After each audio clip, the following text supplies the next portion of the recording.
بسم اللہ الرحمن الرحیم۔ صرف 5 منٹ کا مدرسہ قرآن و حدیث کی روشنی میں 20 محرم الحرام۔ نمبر 1، اسلامی تاریخ۔ حضرت ابراہیم علیہ السلام کی دعوت۔ جب حضرت ابراہیم علیہ السلام نے اپنی قوم کی شرک و بت پرستی اور ضلالت و گمراہی کا مشاہدہ کیا تو انہیں سیدھی راہ پر لانے کی کوشش کرنے لگے۔ سب سے پہلے اپنے باپ سے مخاطب ہو کر کہا، ابا جان، آپ ایسی چیزوں کی کیوں عبادت کرتے ہیں جو سننے، دیکھنے اور بولنے کی بھی صلاحیت نہیں رکھتی اور نہ ہی وہ نفع و نقصان کی مالک ہیں؟ وہ چیزیں بذات خود بے بس اور لاچار ہیں، ان میں اپنے وجود کو بھی باقی رکھنے کی طاقت نہیں ہے۔ ایسی چیزیں دوسروں کے کیا کام آ سکتی ہیں؟ ابا جان، سیدھی اور سچی راہ وہی ہے جو میں بتا رہا ہوں کہ ایک اللہ کی عبادت کرو، وہی موت و حیات کا مالک ہے، وہی لوگوں کو رزق دیتا ہے، اسی کے رحم و کرم سے آخرت میں کامیابی مل سکتی ہے، وہی ہر ایک کو نجات دینے پر قادر ہے اور وہ زبردست قوت و طاقت کا مالک ہے۔ حضرت ابراہیم علیہ السلام نے اس کے بعد قوم کے لوگوں کو بھی انہی باتوں کی نصیحت کی، مگر افسوس کسی نے بھی آپ علیہ السلام کی دعوت کو قبول نہیں کیا۔ ان کے والد نے تو یہاں تک کہہ دیا کہ ابراہیم، اگر تو بتوں کی برائی سے باز نہیں آیا تو میں تجھے سنگسار کر دوں گا۔ پھر پوری قوم بھی حضرت ابراہیم علیہ السلام کے خلاف سازشیں کرنے لگی۔ نمبر 2، حضور صلی اللہ علیہ وسلم کا معجزہ، ایک اشارہ میں درخت کا 2 حصہ ہو جانا۔ مکہ میں رکانہ نامی ایک آدمی تھا جو بہت بہادر اور طاقتور تھا۔ رسول اللہ صلی اللہ علیہ وسلم نے اس کو اسلام کی دعوت دی تو اس نے کہا، پہلے مجھے کوئی نشانی بتلاؤ۔ تو حضور صلی اللہ علیہ وسلم نے فرمایا، اس کے بعد ایمان لے آؤ گے؟ تو اس نے کہا، ہاں۔ قریب میں کانٹوں کا ایک درخت تھا جو بہت ہی گنجان اور شاخوں والا تھا۔ حضور صلی اللہ علیہ وسلم نے اس کی طرف اشارہ کر کے فرمایا، ادھر آ۔ تو اس درخت کے 2 حصے ہو گئے، ایک حصہ اپنی جگہ رہا اور دوسرا حصہ حضور صلی اللہ علیہ وسلم کے سامنے آ کر کھڑا ہو گیا۔ رکانہ بولا، ایسا ہے تو اس کو حکم دو کہ واپس چلا جائے۔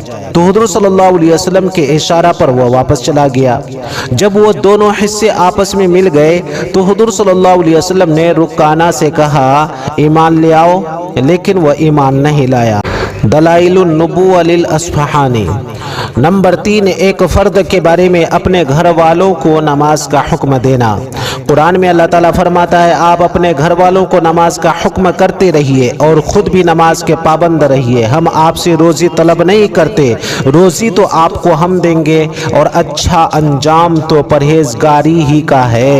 سورہ طٰہٰ۔ نمبر 4، ایک سنت کے بارے میں اللہ سے رحم طلب کرنا۔ اللہ تعالیٰ سے رحم طلب کرنے کے لیے اس دعا کا اہتمام کرنا چاہیے۔ یہ دعا حضرت موسیٰ علیہ السلام نے کوہ طور پر جاتے وقت پڑھی تھی۔ انت ولینا فاغفر لنا وارحمنا وانت خیر الغافرین۔ انت ولینا فاغفر لنا وارحمنا وانت خیر الغافرین۔ اے اللہ، آپ ہی ہماری خبر رکھنے والے ہیں، اس لیے ہماری مغفرت اور ہم پر رحم فرما، اور آپ سب سے زیادہ بہتر معاف کرنے والے ہیں۔ سورہ اعراف۔ نمبر 5، ایک اہم عمل کی فضیلت، دوزخ سے نجات۔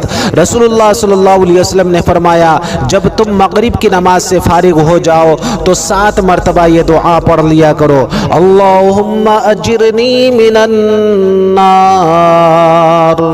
اللہم اجرنی من النار۔ اے اللہ، مجھ کو دوزخ سے محفوظ رکھیے۔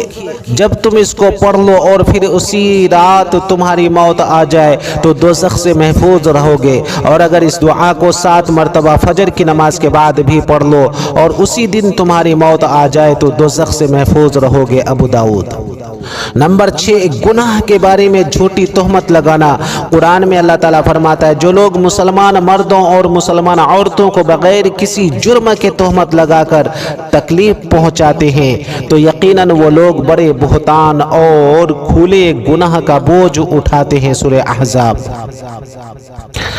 نمبر 7، دنیا کے بارے میں، دنیاوی زندگی ایک دھوکہ ہے۔ قرآن میں اللہ تعالیٰ فرماتا ہے، اے لوگو بے شک اللہ تعالیٰ کا وعدہ سچا ہے، پھر کہیں تم کو دنیاوی زندگی دھوکہ میں نہ ڈال دے اور تم کو دھوکہ باز شیطان کسی دھوکہ میں نہ ڈال دے۔ یقیناً شیطان تمہارا دشمن ہے، تم بھی اسے اپنا دشمن ہی سمجھو۔ وہ تو اپنے گروہ کے لوگوں کو اس لیے بلاتا ہے کہ وہ بھی دوزخ والوں میں شامل ہو جائیں۔ سورہ فاتر۔ نمبر 8، آخرت کے بارے میں، پلسرات سے اللہ کی رحمت سے نجات۔ رسول اللہ صلی اللہ علیہ وسلم نے فرمایا، قیامت کے دن لوگوں کو پلسرات پر سوار کیا جائے گا تو وہ اس کے کنارے سے اس طرح سے گریں گے جس طرح سے پتنگے آگ میں گرتے ہیں، بس اللہ تعالیٰ جسے چاہیں گے اپنی رحمت سے نجات عطا فرمائیں گے۔ مسند احمد۔ نمبر 9، طب نبوی سے علاج، سفر جل یعنی پیئر کے فوائد۔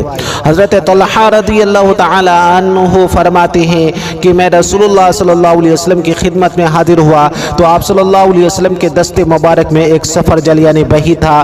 پھر آپ صلی اللہ علیہ وسلم نے فرمایا، طلحہ اسے لو کیونکہ یہ دل کو سکون پہنچاتا ہے۔ ابن ماجہ۔